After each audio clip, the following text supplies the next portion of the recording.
Okay, I'm trying to make this so that you can see this.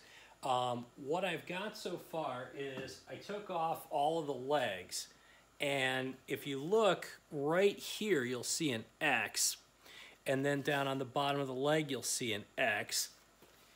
And then on this cross beam here, you'll also see an X. What I did is I marked every leg with slashes. There's 3, 2, and 1, so that I know where the legs go back. So the legs are going to attach to here and here. I also put those same slash marks on the interior here. You can kind of see down over here on number 2, and then if I rotate it, you can kind of see, you know, there's the slash mark for number 1. I use a magic marker. Sometimes I'll use a grease pencil. Sometimes I'll use a regular woodworking pencil, something nice and thick. And I also do it in places where I know I'm not going to be treating or sanding.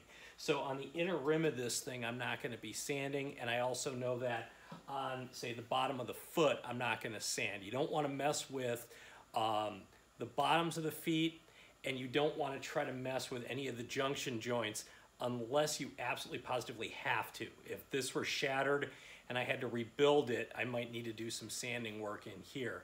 But for the most part, you want to leave those things alone, because theoretically, the table legs should all be the same length. So I took off all 4 table legs, and I've got those separated out.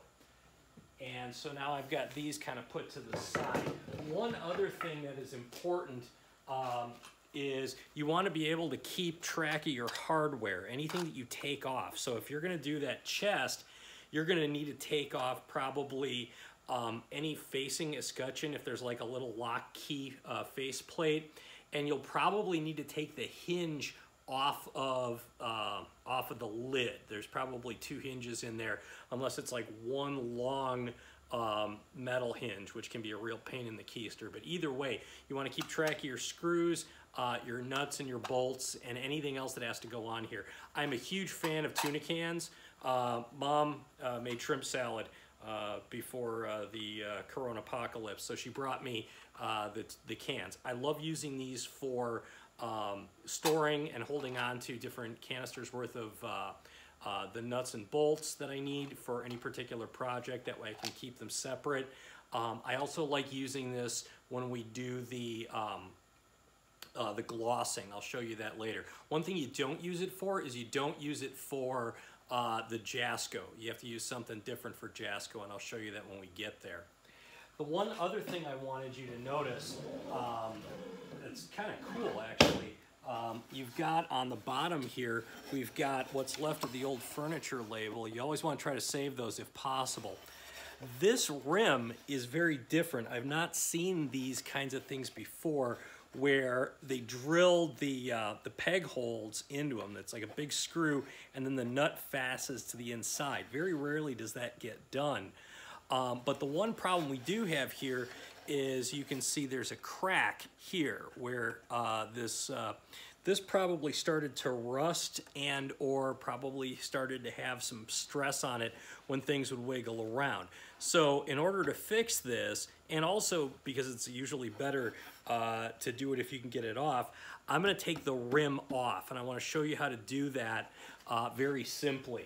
So get yourself a nice kind of firm table surface, and what you want is you want a screwdriver with a nice flat wide head, or if you've got that 5-in-1 tool that we talked about, you might want to use that. But what I try to do is I try to find a spot on here where it's already kind of lifting up. Usually it's right around where one of the cracks are that I'm dealing with, and in this case that's where the crack is. So I want to just very gently kind of rock it. I'm rocking it back and forth using this twisting motion because these are nails. I can see nail heads in here. You probably can't see them, but I can tell you that if it's screws, you want to try to unscrew them. If it's nails, you want to try to have this kind of rocking motion here. Take your time with it. Don't be hasty. Don't pry, don't crank up or push down if you can avoid it. Your goal is to try to kind of separate the whole thing first so that everything is getting kind of off the deck. If you come to a point where you have to kind of pry it, try to add a little more torque to your lift before you do any kind of thing. But again, very gentle. If you got to pull it apart, try to bounce up or down just very gently. Don't crank on it, especially older wood. Now, if you make a mistake with wood, you can fix it. So what you'll notice here is that I kind of was running into a jam over on that side.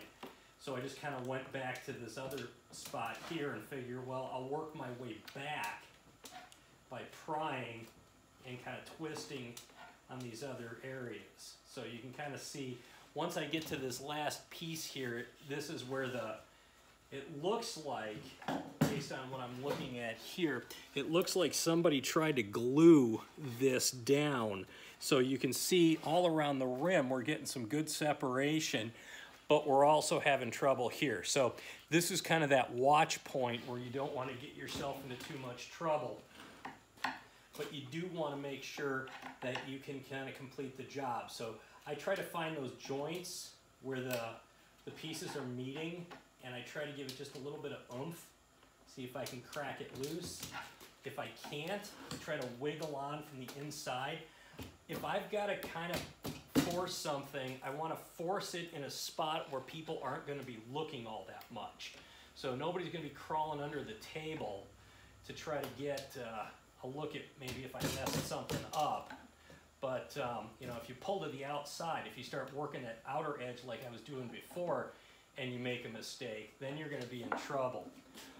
So I'm going to finish this real quickly to lift it on off. I've got every piece kind of cracked. All I'm going to do is lift off the top of that rim, and then I'm going to show you the last separation before we move on.